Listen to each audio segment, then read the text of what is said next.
Happy Halloween, everybody, and thank you for joining us for our free webinar session today presented by Sabre. Today, we're going to be talking about how to increase your cybersecurity with Sabre IT. We estimate that today's webinar will take up about an hour of your time, including some time at the end for a Q&A. Our webinar is being recorded and will be available on demand after the live session. All attendees will receive a follow-up email after the webinar is complete with a link to access the presentation. In the chat, you'll find links to our social media, website, and as well as a link to our Calendly where you can schedule a 30-minute meeting with one of our experts at Sabre to discuss any questions you might have. With that being said, I'd like everybody to submit questions through the question panel or chat during the session or wait until the end for the Q&A. Please remember to stay muted during the session unless otherwise prompted. Now, I'd like to introduce you to Robert Jolliffe, President of Sabre. Hey, thank you very much, Caitlin, for the introduction. So today, one of the reasons I want to do this webinar, we're going to start doing these fairly regularly, is I think, particularly in the manufacturing space, there's been kind of an aggressive cyber crime wave that has been hitting manufacturing. I think it's going to get worse. Sabre does ERP services. We also do IT services for customers, typically in the manufacturing space. And so we stay plugged in. And I personally, when I started my career in ERP, I was the IT manager at a company. So I was putting an antivirus on our servers and our desktops. I was handling backups. I mean, I did the job of an IT person, also doing the job of an ERP analyst. When I started Sabre, I was doing it out of my basement, and I was doing both. And when my kids would ask me, what do you do for a living? I'd say I fix computers for people. It's kind of true. I either fix their ERP systems and help them use it better, or I literally fix their computers. As time went on and Sabre grew, we continued doing that service for selected clients. So we have this pedigree of being an IT services company that does cybersecurity, new server installs, Azure data centers. Like we do the typical IT service work for customers. Most of them just don't know it. So we wanted to do this educational seminar, webinar series to talk about that. I also wanted to talk about scary cybersecurity facts. And Halloween, and it seems appropriate. It's kind of funny, so we'll get into a little bit of a Halloween-y theme here and there, but mostly this is real, and don't take it too lightly because it's everything we're going to talk about is pretty real. So I've already explained a little bit about my background. I started the company when I was in my late 20s. I had worked as an IT manager for several years. I have an expertise in supply chain. My actual degree is in manufacturing engineering, and I switched into IT when I discovered ERP. But I've got a pretty solid background in cybersecurity as well, because as part of my task as president of Sabre Limited is to keep up on trends. So we've always offered IT services. It's always been part of our product mix. We've pretty much always sold desktops, laptops, servers, networking devices to customers. Obviously, more recently, we've moved more towards Microsoft Azure, Office 365, and we tend to be now going to clients and saying, you should just go serverless. We think that's the best approach. Do everything in the cloud, unless you have an absolute must have a server for something like a vault, or a PDM or something that you have to have. We focus on managed services, meaning we take care of it.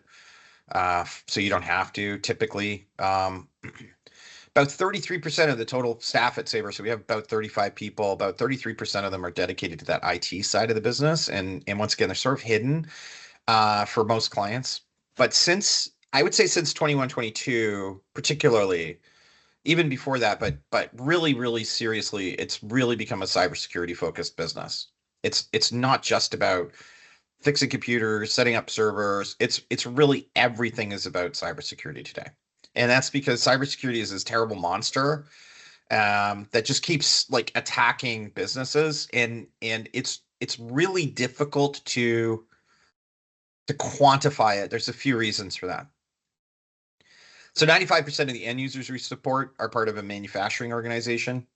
I think this is important because manufacturing has really unique needs. And one example that I can give is there might be a Windows XP computer that's still there that's running a piece of equipment, or a Windows 7 computer that's required because there's a piece of software that you need to use to communicate with a customs brokerage, or some other old technology that if you have a newer IT company come in, they're gonna look at you and say, you have to get rid of this. This is a security risk. We come in and we say, you need it.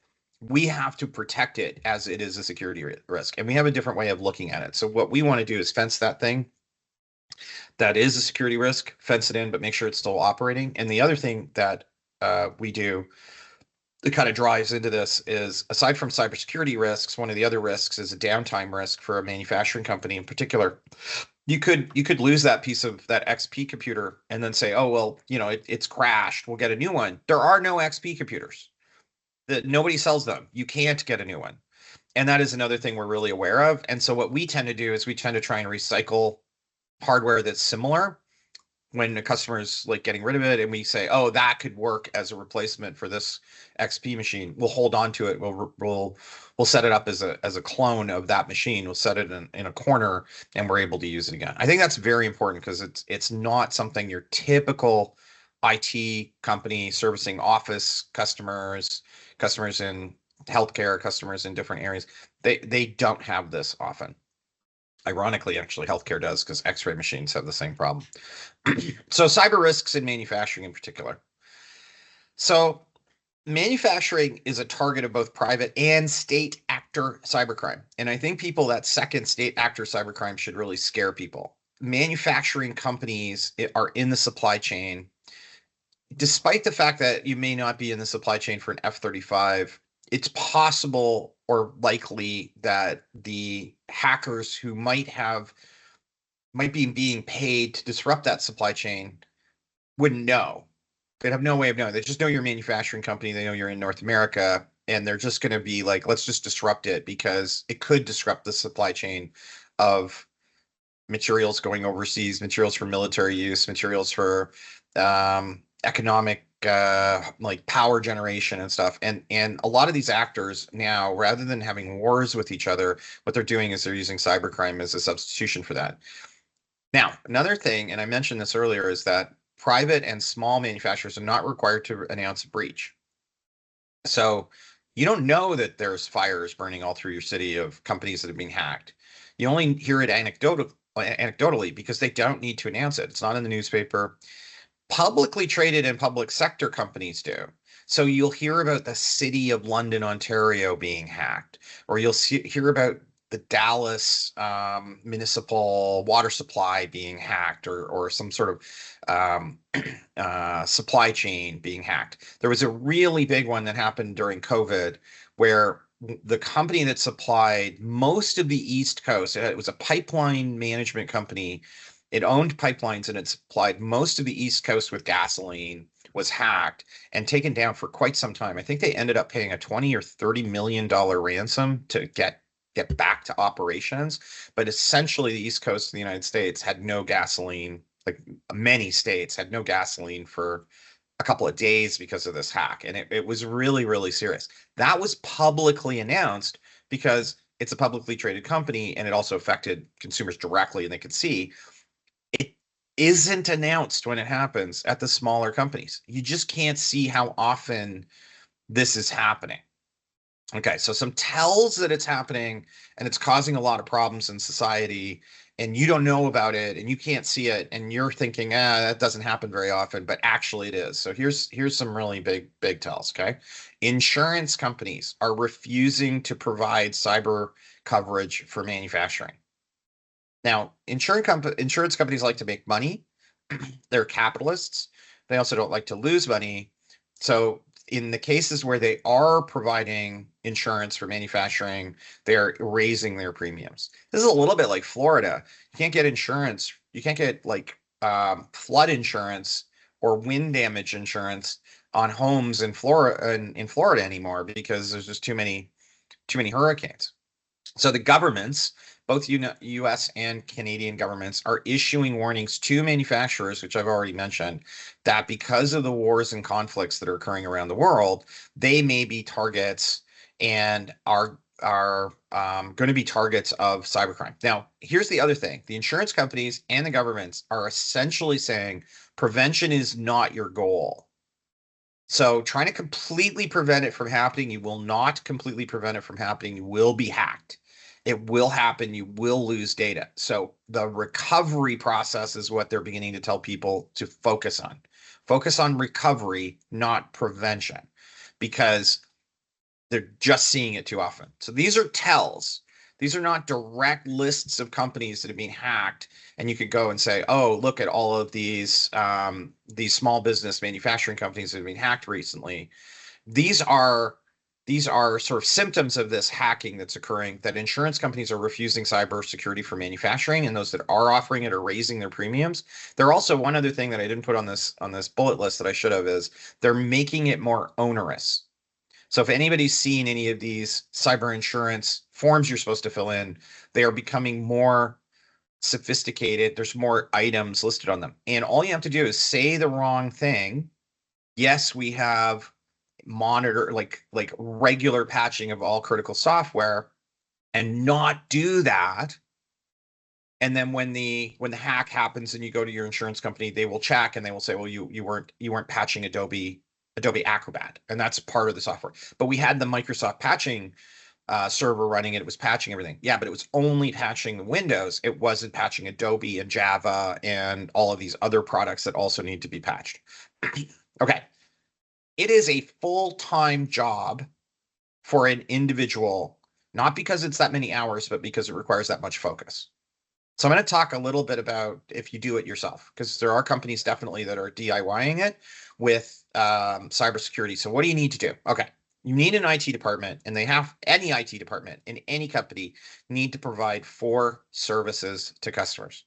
So in order of the urgency of those services, they are help desk. Users have problems at their desk, and they can't do something. I can't print the packing slips. That is going to be the number one urgency. Everybody is going to know, hey, we can't print packing slips. Can't do something with invoicing. I can't send emails.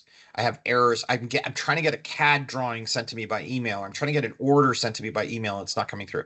So the help desk is always going to be the most urgent issue that help desk technician, whoever the IT person is dealing with, they're running around, they're having to fix the help desk issues. The number 2 is going to be repairing things that break. So computer breaks, switch isn't working, there's something wrong with the wiring. They're running around, they're trying to fix that. Now it's not really help desk, because it may have been reported that, I can't send an email, and then they go and they look and they find out, oh, well, you're disconnected from the internet. What's going on? And now they have to repair the Wi-Fi. Okay. Projects. There's a lot of pressure from management to get projects done. So they're being pushed constantly. Hey, it's really urgent. We have a new ERP system we're buying. We need you to work on this ERP system. You need to set your time aside for that. And the 4th thing in their urgency list, because it's not really urgent, is preventative actions. Patching, monitoring, backups, making sure backups are working, things that are needed to prevent. They end up at the bottom of the list. No one other than the IT people are saying this has to be done. Everybody is saying, you have to fix my computer, you have to fix my email, you have to get that project done, because we're planning on tracking our trucks and we want GPS devices to be installed in the trucks, so you have to get that done. That's coming regularly. And maybe occasionally people are saying, you're checking the backups, right? You're making sure you're patching. Are you patching the computers? Because I was talking to somebody when I was golfing, and they said the computers have to be patched. You're doing that, and they will generally say yes. Okay. So then they also have a reward.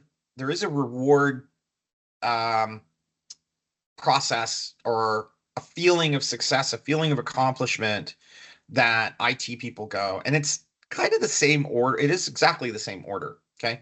So when the user comes to you and says, I can't send the email, this is a disaster, I'm suffering, and you fix their email, you go, here's your email fix. They go, thank God. Whew, thank you. I don't know what I would do without you. Okay, when the Wi-Fi goes out and the boss is screaming, the Wi-Fi's out, I can't get Wi-Fi, and you fix it, The boss is like, okay, good, thanks for fixing the Wi-Fi. And you feel you get a little dopamine hit every time you fix something because it's on your task list, you get it done, and you get a bit of positive reinforcement. Projects are kind of lower on the list because they take longer to do, so they're harder to do. But once you get that project done, people are like satisfied, oh, you got that done. But the preventive maintenance is a self only reward. I got it done. I feel good about myself having got it done, but nobody's telling you, hey, good for patching my computer, good for monitoring our firewall to make sure there were no hackers trying to hack it today. Nobody is saying that to you. So as far as getting sort of a dopamine hit of reward, like response, feedback, words of affirmation, whatever you want to talk about, this is the order that they occur in an IT guy's world. This is how important they are. The most important thing is to patch, monitor, and prevent issues. Make sure your backups are working. Make sure your computers are functional properly. Do all of the preventive maintenance that you get no reward for, and it's not urgent. That's the most important thing. The next most important thing is the help desk, because if the user can't print a packing slip, that's really important. But if the user can't print a packing slip because it's urgent, it's going to be responded to first because there's people pushing you. But it's not the most important thing you should have done. You should have made sure that the backups worked last night. Then repairing computers, and then projects are the least important thing. So what ends up happening is, because the most important item is the least urgent and the least rewarding, unless you're a weirdo, there are weirdos, you don't do them. So let's go over what those things are that aren't being done. And I've broken these down into like a blue and a sort of orange box. So this is the cybersecurity baseline controls that are the US and Canada have essentially the same ones. These are what the governments are saying for good, secure, properly maintained. These are your preventive maintenance activities that should be done. So developing an incident response plan is essentially saying what will happen if we get hacked, or if there's a fire and the server room burns down. Had that happen a couple times to clients too. So what's our response plan? What are we going to do? How are we going to roll over? How are we going to get our emails after that happens? And you write it out and you have a plan. Who am I going to call? What order am I going to call them in? The next set of activities here, these are some combination of project work and regular sort of daily preventive maintenance activities that have to be checked on. So automatically patch operating systems and applications is probably the biggest one, because that automatic patching sounds great, but it doesn't really work. And so patches don't get rolled out, they don't get applied, and things get behind. And you have to, if you're not using any tools that allow you to do this, you have to go to each computer on a regular basis and make sure it's getting patched. And that's a physical visit, which is hard to do today. Enabling security software. This is basically putting antivirus software on your computers. And that is something that's a bit of a project, but it's also monitoring it, because antivirus software sometimes will stop working. That could be a sign that there's a technical problem with the computer, and it could be a sign that a hacker has gained access. And then securely configuring devices is a little bit of a like making sure you take away user rights from people who don't really need it, making sure that computers are segmented. I talked about having a Windows XP computer, making sure that it's kind of set aside and it's off your core network and it's isolated. Excuse me. The next group, which I have in blue, they use strong user authentication and provide employee with awareness training. Like the developing an incident plan, they're not technical activities per se. The use strong user authentication is to ensure that you've trained your users to use passwords that are better than like their dog's name, because their dog's name's on Facebook, and anybody who wants to know what their password is could go to Facebook, see that they have a dog named Bowser, and try Bowser and Bowser 1 and Bowser 99 as different passwords until they get it. And they do. And this happens all the time. The other one is to provide employees with awareness training, which is a little bit like if you're in Canada, you have WHMIS, which is the workplace health and safety training that people are supposed to get. It's a little bit like that. You need to have it. It should be refreshed every year. The employees should know.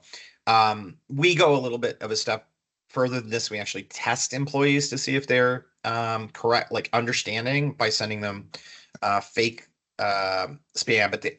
But these are kind of like administrative functions. You're doing it by going to people and saying, hey, you have to use a strong user authentication. We're going to set up two-factor authentication for you, but you have to use it. Well, I don't want to use my phone for that. I don't want to do this. That's too much work, etc. It's more like convincing people to do what needs to be done, both of these, and educating them as opposed to technical activity. These are technical activities, and they are activities that need to be regularly monitored and managed. Backing up and encrypting data. I cannot tell you how many customers have called me and said, we got hacked. We went to get our backups. We started restoring them, and they weren't there, or they didn't work, or they hadn't been working for 9 months, and nobody checked on them. Now, these are not clients we're actively working with. These are clients who know us, and they call us in desperation. Can you get my backup back? Well, what is the best backup you could give me? It was from 7 months ago. And this literally happened. Now, for that customer, fortunately, although their servers were corrupted by the hackers, their ERP system was not, because the hacker couldn't get the SQL database and corrupt it, and we could reinstall their ERP and take a backup of their SQL database that was on their server at the time. And their users' computers were okay. So everybody's Outlook had their last year or 2 years of Outlook on it. But their Exchange server was crashed. Everything was gone. We moved them all to the cloud. It took us almost 2 months to get them back to the point where they were more or less operational. But their backups had been failing for 9 months. They'd had a full-time IT person whose job was to check them. He had gone to check and see if the tape had popped out. So there had a tape. Yep, tape pops out. I'll put it in the box. I'll put the next tape in. Next day, the tape pops out. There was an error message on it saying, please insert the correct tape, for 9 months. But he never checked the actual screen. He just saw the tape was popping out. And this was a professional IT person they paid really good money to. Okay, securing mobility, making sure mobile phones, mobile devices like your laptop, that these are encrypted, establishing basic perimeter defenses, your firewall, secure cloud and outsourced IT services, meaning like you can create cloud services, but if you have really weak passwords and you open them up and they make them easily accessible. Secure websites, a little bit different. Like, a lot of clients have a web design company and their websites are kind of like disconnected from their main network. They're there, they have information on them, but they're completely separated. And in that case, usually those web companies manage it. And implement access control and authorization just basically means make sure people can only do the minimum amount that they need to be able to do as an administrator, so that a hacker gets control of their account. They don't get control of very much. And then securing portable media just means don't leave your hard drives and USB flash sticks and stuff out in the open. It needs to be secured. It needs to be locked away, and particularly backup media. Another story I'll tell you is that a doctor's office had a nurse who did a backup every night. Like, the receptionist slash nurse did the backup every night and brought it home, and she would go shopping at Walmart every night as well. And one day she came back to her car was broken into, and the hard drives in her purse or in her bag that were in the back of her car, which are the offsite copies of all the patient files, were gone. And at that point, that doctor had to inform 8,000 patients or whatever that their medical records may have been leaked, and probably pay some kind of insurance premium for each person to have identity theft insurance, because you get a lot of information in your medical records. This is part of why I don't do IT services for medical professionals. So if you have that one-person IT show, or even 2 or 3-person IT shop, and they're doing this, realistically, you need to invest in pretty expensive automation software tools, because cybersecurity defense was one of the earliest adopters of an AI-like solution. And that allows you to have the kind of technology that can kind of double check that they are monitoring their backups, for instance. So if there was an AI backup monitoring solution, we use one called Backup Radar. It checks the backups every day. It sends an email and says, hey, this backup had a problem. That person wouldn't have had to go to the screen and remember to look at it. They would have been told, hey, the backup is asking for the tape and you haven't been getting it. So you need those sorts of technologies in place. And the part of the problem with them is there's a inefficiency if you're a small business and you have to pay for them. Okay, so outsourcing your IT is the other option. Most modern managed service companies have invested in this expensive automation technology. I think at Sabre, we spend more than $10,000 a month on the automation tools that we use. So we are able to share those costs between many customers because we have more than one customer who needs it. So we're prorating. And this is where you're getting basically you're leveraging an efficiency. So virtually, I've never walked into so I can't say never. I've walked into a couple companies where I talked to them about it and they said, "Oh, we have this and we have that and we have," and they started going down the line of the things they were supposed to have. And I'm like, wow, you guys are actually super proactive. And I'm shocked that you have all this, but I would give you a good score because you've put in all of those monitoring tools and capabilities that you need to have in order to do this properly. But no offense to anybody on the call who's a customer. Most customers are really cheap and they figure I'm paying you to be an IT person. Why do I also have to pay for all of this stuff to do your job for you? Like, shouldn't you just do your job?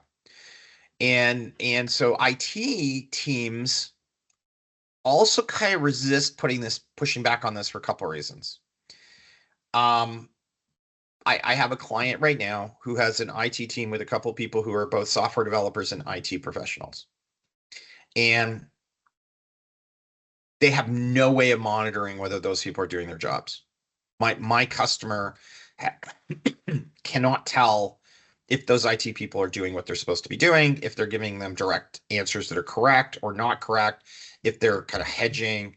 They're telling them that there's a project they're working on. It's going to take 2 months. It's been 4 months. It's not, I don't even know if they've really done half of what they should do, because if you're going to be a programmer, for instance, you really need to sit down and document what you're going to program before you start. But most programmers don't like doing that, so they just start.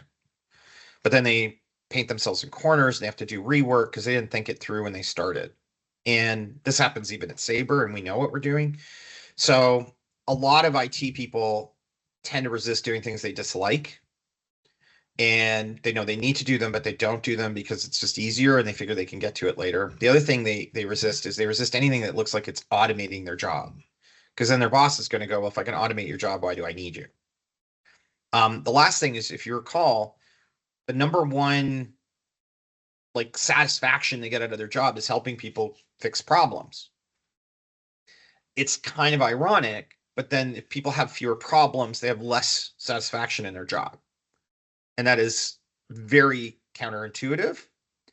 But if you keep everybody's computers working great and you're just sort of a silent background character who doesn't really come and have any help desk problems, and so therefore people aren't calling you and they're not giving you that positive feedback, great job.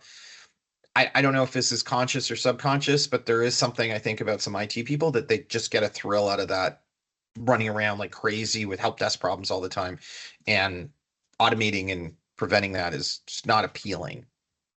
Okay, so managed service companies, though, one other thing I want to point out is managed service companies can be held accountable and employees cannot. You can sue a managed service company. Please don't sue me, but if they screw something up, you cannot sue an employee, no matter how bad they are. They would have to have intentionally, with malice, done something to be able to be held accountable. If they are just incompetent, they will say, well, my manager never told me I had to do that. And they're correct. You are responsible for managing your employee and making sure they are doing the job they are supposed to be doing. You cannot sue them. So you could have a bookkeeper who embezzles from you. You could sue that bookkeeper. You can get your money back. But you could also have a bookkeeper who's just so bad, they're not paying any of their bills. They're not keeping track of your finances. They're not telling you that you have a cash flow problem. They are not doing anything illegal. They're just incompetent. You go bankrupt. You can't sue them because you went bankrupt. You can't sue an IT person because you got hacked. So now that we've kind of gone through that, and certainly if we have any questions at the end about, like, we do want to do it ourselves, and I'd like a little bit more advice on what that technology, the automation technology might be, we could get into that. But I want to talk a bit about how Sabre IT provides our IT services and what we do. So we basically provide two types of IT services. One is called a full managed services, and it kind of replaces a full-time IT person with the best practices and often more in the IT space. Now, that could be that we are replacing the person who's supposed to do the preventive maintenance, but there is a person there who does all the help desk and project work. It could be that we're outright replacing everybody. It depends on the customer. Some customers do not want to have IT people. They just want to have an outside service provider. This is a good fit for us. Some customers want to have a mix. It's also a good fit for us because we're pretty good at working together with clients who have IT people. We have a lot of them. So the managed services is just a one-stop shop. The co-managed services is more of that focus where you have a split responsibility where now it's a little bit different where maybe your team is actually doing the preventive maintenance and the help desk and all of the core functionality, but we're providing you with the tools we have used and shared amongst our other customers so your IT department can be more effective and productive, and we're backstopping them. We're keeping our eyes on that, and we're noticing, hey, your Adobe Acrobat on all your computers is out of date and it's not getting upgraded. It's been about 2 days now. Have you noticed that? Do you realize that's a problem? Do you want us to fix it, or are you going to fix it? So the co-managed services are designed so that the customer's team has the tools and oversight, because customers do not know how to manage IT people. They do not have CIOs, directors of IT generally, and they are not familiar with how to manage IT people. Now, it's not always the case, because in a lot of cases they do. Like the bigger companies, when you get up to, like, let's say 300-400 employees, they often will actually start hiring that. And now it switches into another role. But the co-managed is so that you have a backstop. You have a professional organization, you have your own IT people, but you have somebody else who's managing and monitoring them and knows whether they're doing what they're supposed to do. Okay, how it works. So if we had a client and they said, hey, I want to get some IT services from Sabre, and they've accepted a quote. Maybe I send them a quote and they've accepted the quote. What would be that? What would be the process? So assuming that it's a full managed services agreement, it would be very different. It was a co-managed. It's almost too freeform and bespoke if it's co-managed, but if it's a full managed services, first we would check if in your region there's a boots on the ground available. Now, what that means, we are members of a couple of different buying groups where we get services and product in sort of a consolidated buying amongst many, many different companies. And those companies are located all over North America that are part of the buying group. And the buying group members, many of them, not all of them, agree to provide on-site services to each other when they need somebody to be in their region. We do this for one of our on-site buying group members who's in Texas, and they have a client that's only about 20 miles away from Sabre, where Sabre's offices were, but where our staff is. They're in the general vicinity of our staff. So we go in and we do their on-site work for them. We do it a couple times a year. They ship something up to the customer. They call us. They say, can you go in and can you install it? We go in and install it. So we're acting as their agent. We would do the same for wherever you are. We'd make a plan on how to switch providers. So you could have an internal IT department. You could have an IT person, like we often run into people who've been doing the IT for a customer for many years. They work out of their home. They're getting ready to retire, but they're not really letting go. And the customer decides, we've outgrown this person. Or they have a professional IT organization that's like what Sabre is. So there are two ways to do this transition. One is the hard way and the other is the easy way. The hard way occurs when the customer doesn't trust their IT provider. So the customer thinks that person could screw us over. They may react negatively to the changeover. I don't trust them. And the easy way is, no, they're a professional business. We've worked with them for many years. They understand it. They're good to go. They get that we need to make this change. So once we have a plan in place, the plan will be kind of like either we'll coordinate with the other company and we'll have this collaborative work and we'll migrate everything over, or it's going to be like firing a nuclear missile, like all the keys have to turn at the same time. We shut the internet out. We replace the firewall. We seize access to all of the network services. We seize access to the Microsoft 365 backend for the client, and we get access, and we have to make sure that we can do that, and we kick the other person out. And typically the customer has them in the boardroom and says, hey, I'm sorry, we're firing you. And that person, we know where they are physically, so they're not able to access anything, and we're locking down all of the system so that they can't do anything. Often that takes a little bit longer because we have to unlock it a bit as time goes on because we find out, oh, we locked this down too much. Now let's open it up so that the employees can use it properly. But typically, this is the approach. We would ship out either way a starter pack of products that's designed for remote management. We will probably replace your firewall and switches. So I say here a switch, depends on the size, it's a pretty small company. We have a remotely accessible power bar that we would ship out to you. So it's a power bar that's connected to the internet, and we can turn the individual outlets on it on and off. So we'll ship that so we can turn on and off your firewall remotely, for instance, and things like that. We'll send some Wi-Fi access points to replace the ones you have. People think that they could go to Best Buy and buy a Wi-Fi access point and they can use it in their office and it's great and it works fine. Then they grow and they have visitors and it stops working and they're like, what's wrong with it? Well, those devices are meant for very small groups of people with very limited internet use. So they're meant for your kid on Xbox and your spouse using the iPad and you working on, watching Netflix. They are not meant for 30 people in an office to use them at the same time, and they are not good, and they cause lots of problems. We will replace them because we are paid for you not having any problems, not for you having problems that we fix. An immutable backup device is very important. I can kind of explain that briefly. Most backup devices, I can push the data into the backup and I can pull the data out of the backup and I can go into this stuff in the backup and I can delete and update and do whatever I need to what's in the backup device. So if I have a hard drive, I connect it to a computer, I copy the things to the hard drive, but I can open the hard drive, I can see it. An immutable backup device, you cannot do that.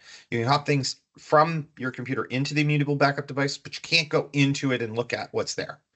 Now you'd say, okay, but don't I need to get the stuff off the backup? Yes, you do. And the mutable backup device either has a physical switch on it somewhere where you flip it and that allows you to pull the data off of it. So a person has to make a conscious decision to do it, or it's controlled through a web interface, a sort of cloud service, and a completely different password and user account that set it up to do the backups is used to unlock it so that you can pull the data off of it. The reason that is done is hackers today hack systems, find the backups, and damage them. That is what they do. That is their MO. They all do it. It has happened to many customers. You have to have a backup system that they cannot get into and they cannot corrupt the backups, and that's immutable. Then the cell-enabled emergency access server is optional, and we'll put in an LTE or a 5G or 4G mini server. It's really just a desktop PC with a cell service on it. That's necessary if you don't have a failover internet connection, which we're generally the firewall we sell has that capability. And that's just so if the main internet goes down, we can still get in and take a look. One thing I haven't listed on this is we'll typically put a web camera in the server room as well. We're going to collect all of the critical IT system information from you for everything so that we know that you have access to your systems at an admin level.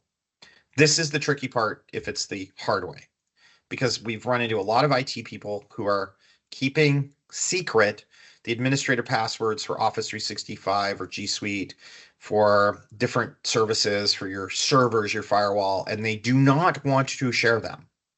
And it is I would describe that as a tell that you need to replace those people. You need to be sure that there isn't one person who has full access. We had one client. The IT person registered their domain under their name. They went in to move because they had a website, acme.com. They moved the acme.com website to a different server. They went to their IT guy. They said, hey, we need to change the DNS record so acme.com goes to the correct server. He didn't answer. They went to look for their login. They couldn't get it. They called the internet site, said, hey, we're Acme. We want to have access to our acme.com. And they said, Joe Smith has access to your acme.com. Are you Joe Smith? No, Joe Smith is the IT guy that won't answer us and he won't get back to us. Yeah, I'm going to need to see like incorporation documents and your driver's license and all of this information and then give Joe Smith 90 days to respond before I could give you access. And we had to wait 90 days and they had no internet. They had no website for 90 days. And they were a pretty big online oriented business. Joe Smith never answered as far as I know. So Materials will be shipped to you. We know all of the usernames and passwords. We've got the person in the boardroom and we're ready to fire them, or we're doing it on a weekend and they don't know that we're there. And we're going to install all of that equipment and we're going to perform on-site activities to switch you over. Almost everything else is done remotely. And once we've done that, we're remoting in, we have access to your system. We're going to start documenting everything. That's going to go into a documentation software tool called IT Glue, which is an industry standard. It's world class. We can export that to a Word document anytime you want. All your usernames and passwords will be put in IT Glue. It's multi-user. We can give you an access code so you can access it anytime you want with any individual within your organization. You should have access to it. We do not want to hide anything from you, but we do want to keep it in a secure location. So it's one of those password lock systems where you need a two-factor authentication to get into it. We also train your team to use our ticketing system and contact us by phone or email so that you know how to get in touch with us at any time. We cover about 4 a.m. Eastern time to about 6 p.m. Eastern time. So manufacturers tend to work really early. So we're covering really early. And we're also able, therefore, to do some out of hours things. We have some European team members and some North American team members. The European hour team members will be there a little early and able to look at stuff. We will have frequent sessions with you to try and keep things moving along and make sure you know where we are. We also typically will have a monthly call with your team. So we want to keep communication really strong. After 90 days, we should have totally taken over all the IT and have all of our services and capabilities installed, which includes all of our cybersecurity stuff. So we're going to be doing 24/7 system monitoring, and I have 5/9 remediation. It's probably more like 5/10 or 11. So it's 5 days a week, 10 or 11 hours a day. We're remediating. Now, remediating means there's some problem happening and the system monitoring has detected it and they've reported it to us. And when we come in and we see the ticket, we're going to remediate that. We're going to fix that problem. It's a little different if it's like a hacking attempt because we have something that's monitoring that 24/7, 365. So you're going to get great help desk support. There's a lot of really friendly people. They know what they're doing. And weekly or bi-weekly team meetings, depending on the need. Sometimes it's monthly, but at a minimum, you're going to have a meeting with our lead of the help desk to say how's things going. Twice a year, maybe once a year, depending on how busy you are. What we've been finding is customers don't want to do it twice a year. We were offering 4 times a year, and they said, no, it's too much. So twice a year, and that's even too much. So just to go over your network and security, we'll also bring it up if anything changes. But this is kind of like let's do a state of the nation, make sure we know where everything is and clean it up. We do first-class cybersecurity. So we have a bunch of products that we add in, and I mentioned it briefly, including something called managed detection and response solution. What's a managed detection response? So it's a piece of software that goes in, it goes with your antivirus, and it's monitoring your antivirus's reported information. Your antivirus itself is reporting into a log, all of the stuff that happens to it. Every security action that occurs on that computer is being logged. Somebody accessed a file, somebody saved a file, somebody deleted a file, somebody opened, they logged into Outlook. All of that stuff is being logged in the cloud and on your computers. And if suspicious things are happening, it's pushing that back into this managed detection and response team. So there's an AI that looks at it, says this is suspicious, sends it to a person. Doesn't matter what time of day it is. That person usually worked for US Cyber Command, the NSC, the CSIS in Canada, FBI, cyber. They were a white hat. They worked someplace. They were a cyber anti-hacker person, or they were hacking into the US or Canadian adversaries systems to do the stuff that they do to us. These people are going to look at it and say, what is this? Is this a problem? And if they say it is a problem, they're going to shut down whatever the problem is. Could be that they turn the network cards on the machine off. So it disconnects it from the internet. That machine's dead.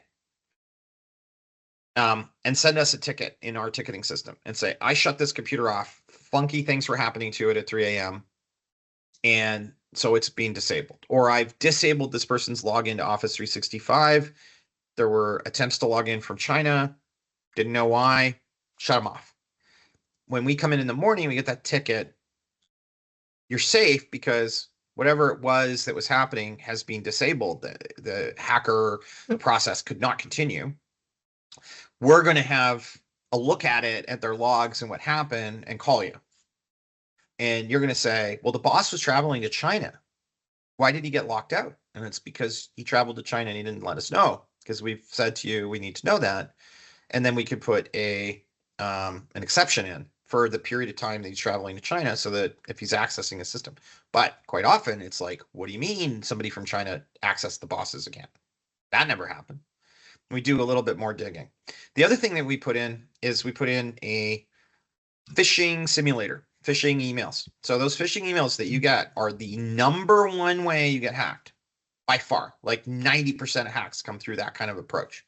Maybe not 90, maybe it's 70%. And the other way is through a firewall or some external accessible place where you can get into.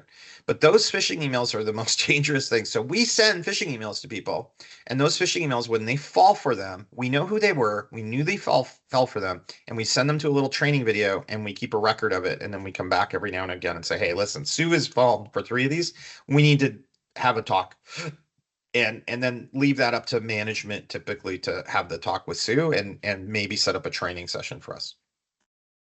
So that is this session. I hope this was useful. Again, if anybody wants to do their own cybersecurity and they want some information on how to do it, I have no problem with sharing some information and giving some guidance on it. And we can work with customers on project basis to take a look at what they're doing on a cybersecurity point of view. But this is some information about us.